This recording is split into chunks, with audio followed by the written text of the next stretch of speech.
The heavy padlock felt solid in my hand, a satisfying weight after finally securing the gate. It gleamed under the afternoon sun, a small metal guardian for my own private pond. My pond. My land. But that sense of peace lasted maybe 30 seconds. Just as I turned to head back to the house, I heard it. A piercing shriek that could curdle milk.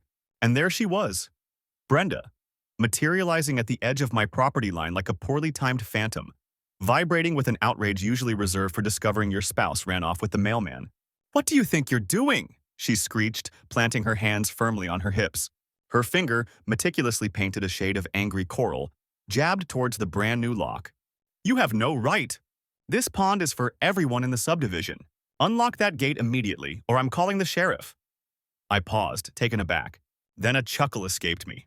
It had to be performance art, right? Dealing with Brenda and her obsessive property owners association rules had become a tiresome hobby over the last few seasons. Debates over the precise shade of my trim, the approved location for my recycling bin, even the type of bird feeder I was allowed. But claiming my pond? That was a bold new frontier of entitled nonsense. "Brenda," I started, trying to keep the disbelief out of my voice. "This is my pond. On my property. The POA has zero say over what happens here." Her eye twitched. A genuine, visible facial tic. "Don't be ridiculous. It's always been a community pond. You can't just block access like some selfish hoarder." Cutting her off, I pulled out my phone, tapped the screen a few times, and held it up, displaying the digital property survey. "See this plat map? See where the line is? It clearly shows this land, pond included, belongs to me. Now, if you don't mind, I was planning on a quiet evening." That's when she truly went off the rails. The POA had always been an annoyance, a collection of busybodies with too much time, but Brenda operated on a different level. She wasn't just a board member, she was the self-crowned empress of our little subdivision. Paying her modest association dues somehow translated, in her mind, into dominion over every square inch within its borders. For ages, she'd made my existence just a little bit harder. Passive-aggressive notes about my unconventional lawn ornaments. Attempts to levy fines because my pickup truck apparently offended her delicate suburban sensibilities. And, most irritatingly, treating my pond like a public park complete with uninvited guests. I'd put up with a lot, but discovering strangers casting fishing lines off my dock, setting up barbecues on my grass, and leaving behind their empty soda cans was the last straw. Enough was enough. So, I did what any rational property owner would. Erected a sturdy fence with a locked gate. Problem solved, I thought.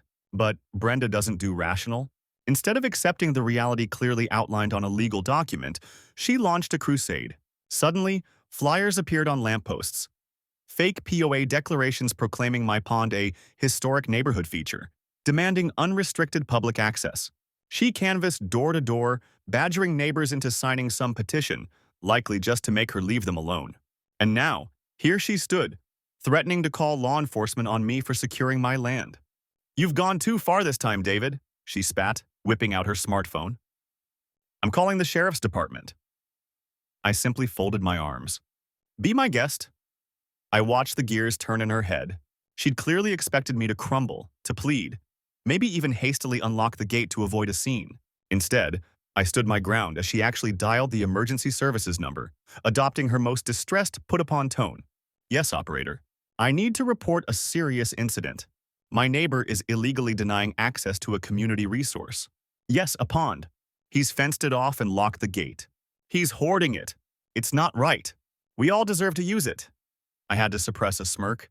The absolute conviction in her voice was almost admirable. Brenda didn't just spin fantasies, she inhabited them. It wasn't long before a sheriff's patrol car rolled up the street. A pair of deputies emerged, looking understandably weary, as if bracing themselves for the neighborhood drama du jour. "Okay," one of them sighed, pinching the bridge of his nose. "What's the situation here?" Brenda immediately launched into her dramatic retelling, complete with wild gestures and a voice trembling with faux victimhood, narrating how I, the evil villain, had stolen the subdivision's precious pond. She waved frantically towards my locked gate, practically demanding my immediate arrest. The deputy glanced at her, then turned to me. "Sir, your side?" Without a word, I handed him my phone displaying the property survey. As his eyes scanned the map, I saw that familiar flicker. The dawning realization, the subtle exhale that screamed, "Ah, Another boundary dispute fueled by entitlement. Ma'am, he said, turning back to Brenda, his voice patient but firm. This parcel of land, including the pond, belongs to Mr. David here. He's perfectly within his rights to install a fence and lock the gate. Brenda's jaw dropped. Her smug expression melted into bewildered horror. No, that's impossible. The POA covenants clearly state, the POA has no jurisdiction over privately owned land, the deputy cut in, his patience wearing visibly thin. You cannot compel a private property owner to grant public access. Brenda's mouth flapped open and shut silently for a moment. Then, true to form, she doubled down. There must be a mistake, she insisted. The POA governs this entire subdivision. We have regulations. That pond has been used by residents for seasons. He can't just unilaterally change that. The deputy let out a long breath, clearly done with the discussion. Ma'am, I strongly advise you to leave Mr. David's property now. Continuing this could lead to citations for trespassing. That's when it seemed to finally penetrate her bubble of delusion. The cold, hard fact that she had lost. I could almost see the mental gymnastics as she tried to find some angle, some loophole, some way to twist this back in her favor. But there was none. No POA bluster, no fabricated rules, no indignant demands could alter the property lines. She shot me one last venomous glare, her face flushed crimson with fury and embarrassment. This isn't finished, she hissed, before spinning on her heel and marching away. The deputy looked at me. Give us a call if she causes any more trouble. I managed a wry chuckle. Something tells me she will. As the patrol car drove off, I leaned against my newly reinforced fence, breathing in the quiet.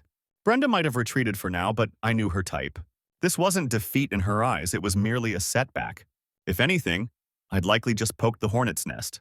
And predictably, the next morning my gate wasn't just unlocked, it was gone. I woke up feeling pretty good. Watching Brenda get shut down by the sheriff's deputies the evening before had been immensely satisfying. But that satisfaction evaporated the moment I stepped outside for my morning coffee. Something looked wrong near the pond. It took a second for my brain to process it. My gate, the entire structure, had vanished. The posts were still there, sticking awkwardly out of the ground, but the gate itself? Gone. Poof! I stood there, blinking, for a solid minute. I did a slow turn, scanning the shoreline, half expecting it to have somehow migrated down the path. But no, this wasn't magic. This had Brenda's fingerprints all over it. She'd taken the official smackdown personally and, instead of reconsidering her life choices, had decided vigilantism was the answer. Taking a slow, deep breath, I went back inside and pulled up the feed from the security camera I'd installed overlooking the gate area. And there it was, clear as day in the grainy infrared. Brenda, accompanied by two familiar POA sycophants, creeping onto my property around 3 a.m. They were equipped with bolt cutters, work gloves, and a level of determined stupidity that was almost impressive. I watched, morbidly fascinated, as they snipped the heavy padlock, carefully unbolted the hinges, and then, with considerable effort, lifted the entire metal gate off its posts and hauled it away like stolen treasure. I burst out laughing. A genuine, out-loud laugh. What else could I do? The sheer audacity. She was so wrapped up in her own narrative of righteousness that she'd committed actual theft and property destruction rather than concede she was wrong. But if she thought this was the end of it, she was sorely mistaken. I picked up my phone and called the sheriff's department again. This time, it wasn't just about trespassing. This was grand larceny, and I had her dead to rights on video. When the deputies arrived, yes, the same two from the previous day, they didn't even try to mask their irritation. The lead deputy got out of the car, shaking his head before he even reached me. "Don't tell me," he sighed. "Brenda again?" I just nodded grimly and showed him the video on my phone. His expression shifted from resigned annoyance to something bordering on disbelief as he watched Brenda and her crew make off with my gate. He rewound it, watched again. Wow, she really thinks she owns the place, doesn't she? "You have no earthly idea," I muttered. Less than an hour later, the deputies were knocking on Brenda's door. I watched from a discreet distance across the street, arms folded. Predictably, she tried to bluff her way out.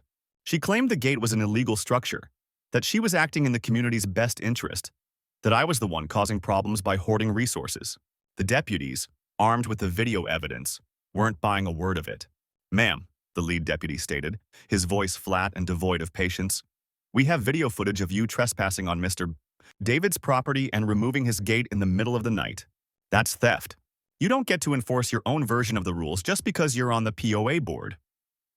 Brenda's jaw actually dropped. For the first time since this whole saga began, she looked genuinely scared. I didn't steal anything. That gate shouldn't have been there. The deputy remained impassive. Who authorized you to remove it? She stammered, her face turning blotchy. The POA? The POA has zero authority over private property, the deputy interjected sharply. We explained this yesterday. You were warned. This behavior needs to stop, or you'll face serious charges. I could see the internal conflict raging. The clash between her ingrained sense of entitlement and the unwelcome intrusion of legal reality. But Brenda being Brenda, she couldn't resist one last attempt to rewrite the narrative.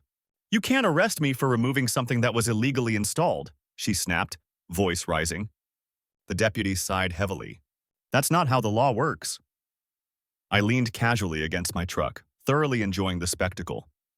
Where is the gate, ma'am? The deputy asked finally, his tone leaving no room for argument. Brenda, he repeated, his patience clearly evaporated. If the gate is not returned immediately, you will be arrested for theft and destruction of property. Do you understand? A tense silence hung in the air. Then, without uttering another syllable, she whirled around, marched into her garage, and reappeared moments later, dragging the sections of my dismantled gate. She practically threw them onto her lawn. There, she spat. Take your hideous gate. The deputy took a long look at the pile of metal, then back at Brenda. You will still be receiving citations for trespassing and property damage. Her face contorted with indignation. For what? I was protecting the community's rights. Ignoring her protests, the deputy turned to me and asked if I wanted to press criminal charges. A big part of me did. I pictured her being booked, the ultimate consequence for her campaign of harassment. But then, a better idea sparked. A much more satisfying form of payback. No, I said, allowing a small smile. I think I'll handle this situation myself. The deputy shot me a questioning look but simply nodded. Okay, but call us immediately if she tries anything else. Brenda looked momentarily smug, probably thinking she'd gotten away with it. Oh, she had no clue. That very afternoon, I installed a new gate, heavier, taller, and reinforced with extra steel bars. And right in front of it, aimed perfectly, I installed a high-pressure, motion-activated sprinkler head connected to the main water line. Then I waited.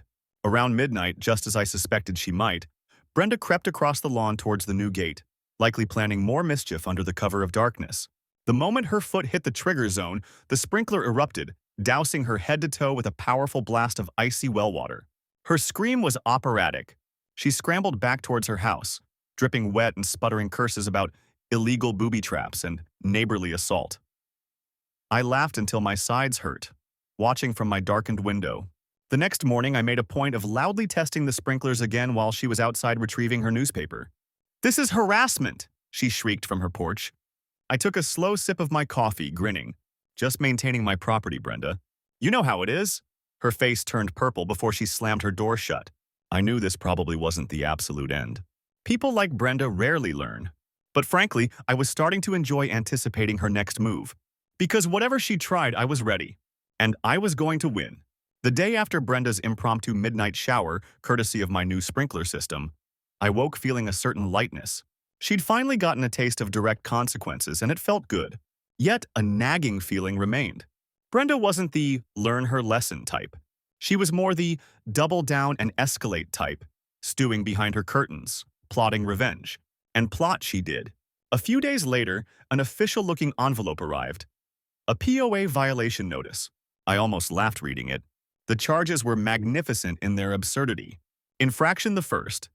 Improper deployment of landscape irrigation resulting in neighborhood disruption. My anti-Brenda sprinkler, clearly. Infraction the second. Unauthorized barrier construction impeding established community pathways. My new improved gate. Infraction. The third. Failure to adhere to association guidelines concerning shared natural amenities. The pond, naturally, which multiple legal documents and a sheriff's deputy confirmed, was mine alone. It was almost performance art. The POA held no sway over my land, and Brenda knew it. Yet, she'd somehow managed to buffalo the board into endorsing her personal vendetta. I decided right then I wasn't going to play her game by her rules. No angry phone calls, no shouting matches. Instead, I gathered my ammunition. Copies of my property deed, printouts of the township zoning regulations, the official sheriff's department incident reports detailing Brenda's trespassing and theft, and even the video file of her gate-stealing escapade. Then, I waited for the next POA meeting.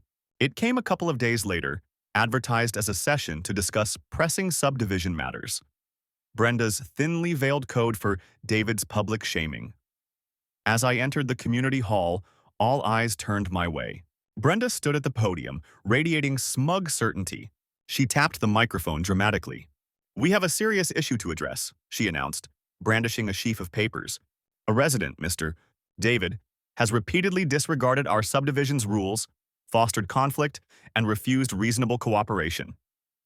I settled into a chair near the back, arms crossed, content to let her dig her own grave. The board members looked appropriately somber, though I caught my neighbor Paul trying to hide a smirk. Brenda launched into her pre-rehearsed indictment. Firstly, he erected an unapproved gate, blocking access to the pond that has been a cherished community asset for years. I just watched her, saying nothing. Secondly, she continued, voice rising, he installed an aggressive water-spraying device specifically designed to intimidate residents. A few murmurs went through the small crowd. Finally, Brenda delivered her closing argument with theatrical flair. He stubbornly refuses to acknowledge the pond as a shared resource. This level of selfishness is unacceptable in our close-knit subdivision. She slammed her papers onto the table, looking directly at me, clearly expecting capitulation. Instead, I calmly stood up, holding my own folder. "That was quite the presentation, Brenda," I said, my voice calm but carrying easily in the quiet room. "Very dramatic. Now let's look at some facts, shall we?" I walked to the front and laid my property deed on the table beside her papers. This document legally defines my property lines. It explicitly shows the land, including the pond, is privately owned. It has never been under POA jurisdiction. Your claim about it being a community asset is demonstrably false. Brenda's face started to twitch again. "Regarding the unapproved gate," I went on, placing the sheriff's reports next to the deed, "here are official reports confirming my right to secure my property against trespassers. Trespassers like you, Brenda, whom I have on video, stealing the previous gate." A collective gasp went through the room. Several board members shot Brenda sharp, questioning looks. "Oh, and the sprinkler? Yes, it's motion activated. On my property. The only way to get wet is by trespassing. Care to explain why you were sneaking around my gate at midnight, Brenda?" Her mouth opened, but no sound came out. Her face flushed a painful shade of crimson. The POA president, a weary-looking gentleman named Arthur who seemed utterly tired of Brenda's reign, rubbed his forehead and addressed her directly. "Brenda, is this accurate?" She sputtered, glancing desperately around the room, but found no allies. I placed my final document on the table. "And this," I announced, "is a draft lawsuit against the Property Owners Association for continued harassment, enabling property damage, and defamation of character. I am fully prepared to pursue legal damages if this campaign against me doesn't cease immediately." The silence was thick enough to cut with a knife. Arthur picked up the draft, scanned the first page, sighed deeply, and turned back to Brenda. "This has gone too far, Brenda. You've acted well outside your authority. The POA has no legal standing in this matter." Brenda looked stunned. "But the rules—" "Enough!" Arthur snapped. "Frankly, I think it's time the board considered a motion to remove you from your position." Brenda gasped as if struck. "You wouldn't dare." "Oh, I think we would," Paul called out from the back, a wide grin on his face. "I second that motion." Hands went up around the table. It was swift, decisive. Brenda was voted off the board. She stormed out of the hall, spitting threats about lawsuits and dire consequences, but the spell was broken. Her power evaporated. As I left, Paul clapped me on the shoulder. "Nicely done," he chuckled. "We've needed someone to stand up to her for ages." Life in the subdivision genuinely improved over the next few months. With Brenda stripped of her authority, the atmosphere relaxed. The POA quietly dropped several of its more nonsensical regulations. Brenda tried complaining to the township authorities. They dismissed her claims. She attempted to rally neighbors, but her credibility was shot. The last I saw of her actively causing trouble, she was just standing near the edge of my property, staring resentfully at my formidable gate. I was enjoying my coffee on the porch and raised my mug slightly in her direction. "Lovely morning, isn't it, Brenda?" She spun around, muttered something incoherent under her breath, and retreated into her house. Finally, after seasons of aggravation, I had my peace, and my pond remained exactly where it always was, mine.